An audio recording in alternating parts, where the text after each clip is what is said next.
फिर ये बातें तो शायद आप में से बहुत लोग जानते ही होंगे, लेकिन हैरानी तो तब होगी जब आपको पता चलेगा कि झारखंड वो राज्य है जिसके पास देश का 40% खनिज पदार्थ है। कहा जाता है कि जर्मनी के बाद झारखंड ही वो जगह है जहां इतनी मात्रा में खनिज मौजूद है। देश का 27% कोयला और 28% लोहा भी इसी राज्य से आता है। इसके अलावा देश को uranium, bauxite, granite, limestone, silver जैसे अन्य पदार्थ सप्लाई करने में यही प्रदेश सबसे आगे है। इसी के चलते खनिजों के ये भंडार झारखंड प्रदेश के खजाने में 20% का योगदान करते हैं। भारत में पहली बार यूरेनियम की खोज झारखंड राज्य से हुई। यहाँ साल 1967 से यूरेनियम की माइनिंग हो रही है, जिसे भारत के साथ साथ दुनिया के अन्य देशों में किए जाने वाले न्यूक्लियर रिएक्शन के लिए सप्लाई किया जाता है। केवल खनिज ही नहीं, ये वो राज्य है जहाँ खेती भी बड़े पैमाने पर होती है। यहाँ मूंगफली, आम, केला, लीची व कटहल की पैदावार इतनी ज्यादा है कि इसे समूचे देश में सप्लाई किया जाता है। वो राज्य जहाँ इतने झरने मौजूद हैं कि केवल राजधानी रांची शहर में ही 6 झरने बहते हैं, जिसके चलते इसे झरनों का शहर भी कहा जाता है। इसी तरह झारखंड के धनबाद शहर को कोयला राजधानी और जमशेदपुर को औद्योगिक राजधानी कहा जाता है।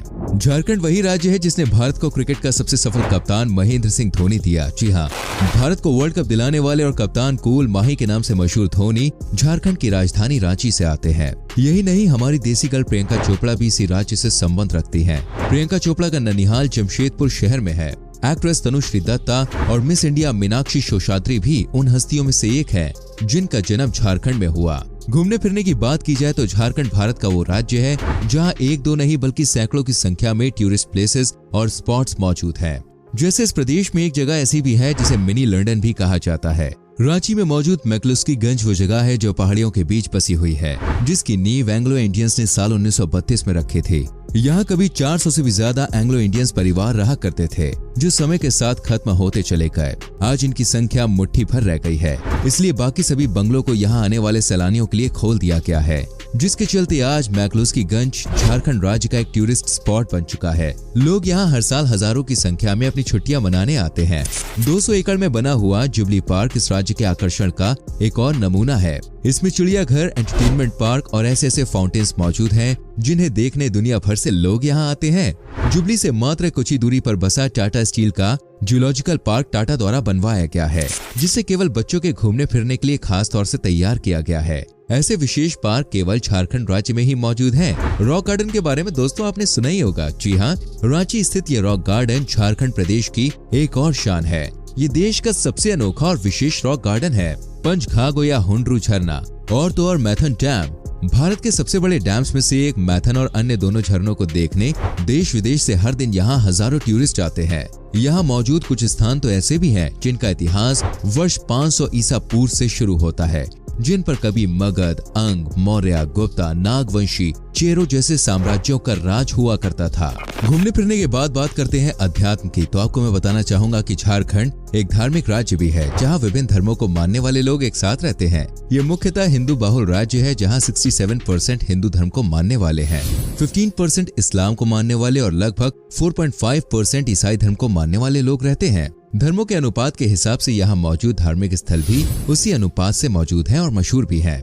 हिंदू धर्म का सबसे पवित्र बैद्यनाथ धाम झारखंड के देवघर जिले में ही स्थित है, जहां हर साल लाखों की संख्या में श्रद्धालु आते हैं। यही नहीं, देवघर का नौलखा मंदिर भी काफी प्रसिद्ध है, जहां बड़ी संख्या में पर्यटक आते हैं।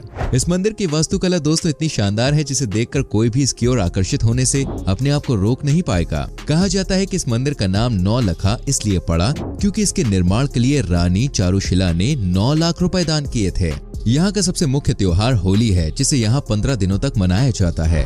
होली के बाद दूसरा सबसे बड़ा पर्व करम पर्व है, जिसे उरांव जनजाति के बीच बड़े ही धूमधाम से मनाया जाता है। जनजाति से मुझे याद आया दोस्तों कि झारखंड की एक जनजाति बहुल क्षेत्र भी है, जहाँ 28% लोग आदिवासी तो वहीं 12% झारखंडी अनुसूचित जाति से संबंध रखते हैं। यहाँ संथाल, उराव, मुंडा, खारिया और भुमजी जैसी जनजातियों के लोग मुख्य रूप से रहते हैं।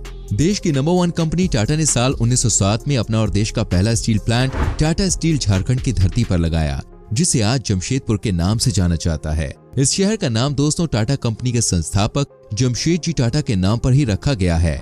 आज वही टाटा स्टील भारत की दूसरी सबसे बड़ी आयरन एंड स्टील कंपनी है। यही नहीं, टाटा की सहायक कंपनी टाटा मोटर्स भी यही जमशेदपुर में स्थित है। झारखंड की साक्षरता भले ही उच्च स्तर ना हो, लेकिन इसी राज्य में कई वर्ल्ड क्लास इंस्टीट्यूट जरूर हैं। जैसे Indian School of Mines, Xavier School of Management, NIT Jamshedpur और बिट मसेरा, जहां से पढ़कर निकलने वाले छात्र आज विदेशों में भारत का नाम रोशन कर रहे हैं। इस राज्य के खान पान पर एक नजर डालें तो आपको पता चलेगा कि यहाँ का खान पान देश के बाकी राज्यों से काफी अलग है। अब क्योंकि इस राज्य का ज्यादा हिस्सा जंगल से जुड़ा है तो इसका प्रभाव खाने पर भी दिखाई देता है। यहाँ के खानों में जंगली साग और चावल का इस्तेमाल सबसे ज्यादा होता है। इनमें मुख्य खाने पीठा और चटनी, चिल्का रोटी, झारखंडी मालपुआ और ठेकुआ शामिल है। कभी दोस्तों झारखंड जाना हो ना तो इन्हें चखना आप बिल्कुल भी भूलिएगा मत। तो दोस्तों देखा आपने क्या कुछ मौजूद है इस झारखंड राज्य में, खनिज से लेकर टूरिज्म, जंगल, पहाड़ और ना जाने क्या क्या, जिनके दम पर इस धरती पर अरबों करोड़ों रुपए हर दिन इस राज्य में कमाए भी जा रहे हैं। लेकिन इसके बाद भी झारखंड के लोगों का कोई भला नहीं हुआ। ये प्रदेश भारत के सबसे गरीब देशों में आज भी गिना जा रहा है, जिसकी आर्थिक और सामाजिक स्थिति काफी कमजोर है। दोस्तों इसके सबसे बड़े जिम्मेदार यहाँ के नेता और दलाल हैं। एक तरफ वो राजनीतिज्ञ हैं जिन्होंने कभी भी ये नहीं चाहा कि इस प्रदेश में एक स्थिर सरकार का राज चले, तो वहीं दूसरी तरफ वो दलाल हैं जो यहाँ मौजूद अनमोल खनिज को कौड़ियों के भाव बेचकर अपनी जेबें भरते हैं। ऐसे लोग ना तो राज्य के बारे में कुछ सोचते हैं और ना ही वहाँ रहने वाले 3 करोड़ से ज्यादा की जनता के बारे में। जिस पैसे को राज्य के खजाने में होना चाहिए वो दलालों के घरों में रहता है। यही कारण है कि संसाधनों से लेस होते हुए भी झारखंड प्रदेश कभी भी आगे नहीं बढ़ पाया, बल्कि बीते 20 वर्षों में ये सिर्फ पीछे ही गया है। लेकिन दोस्तों वो कहते हैं ना, उम्मीद पर तो दुनिया कायम है। ठीक उसी तरह यहाँ रहने वाला हर व्यक्ति भी पलटकर पीछे देखने के बजाय उम्मीद के साथ आगे बढ़ रहा है, ताकि उनका प्रदेश एक दिन वो मुकाम हासिल कर सके जो आज महाराष्ट्र, कर्नाटक और दिल्ली जैसे राज्यों का है। वो दिन भी आए जब प्रदेश का हर आंकड़ा जैसे भुखमरी, बीमारी, स्वच्छता, साक्षरता, व्यापार, नौकरी, ये सब आंकड़े नेशनल एवरेज से बेहतर हों। यहाँ के लोग भुखमरी से ना मारे जाएं और फसल खराब होने पर प्रदेश का किसान कभी भी सुसाइड ना करे। इसकी उम्मीद का एक छोटा सा एग्जाम्पल मैं आपको दिखाना चाहूंगा। क्या आपको पता है दोस्तों कि झारखंड के लोग हर साल मेढक और मेढकी की शादी करवाते हैं? और वो क्यों? दोस्तों ये प्रथा साल 1966 में तब शुरू हुई जब पहली बार यहाँ के लोगों को अकाल जैसी स्थिति का सामना करना पड़ा। तब किसी ने मेढक और मेढकी की शादी करवाने की सलाह दी। इत्तेफाक ये हुआ कि शादी करवाने के बाद यहाँ ऐसी बारिश हुई जिससे गढ़वा जिले और उसके आसपास के इलाके की सभी परेशानियां दूर हो गयी। वीडियो को लाइक और शेयर जरूर कीजिएगा और आने वाली वीडियोस को देखने के लिए चैनल को सब्सक्राइब करके बेल आइकन प्रेस कीजिएगा, जिससे आपसे कोई भी वीडियो मिस ना हो। मिलते हैं अगली वीडियो में। अपना ख्याल रखिए। Bye bye, take care.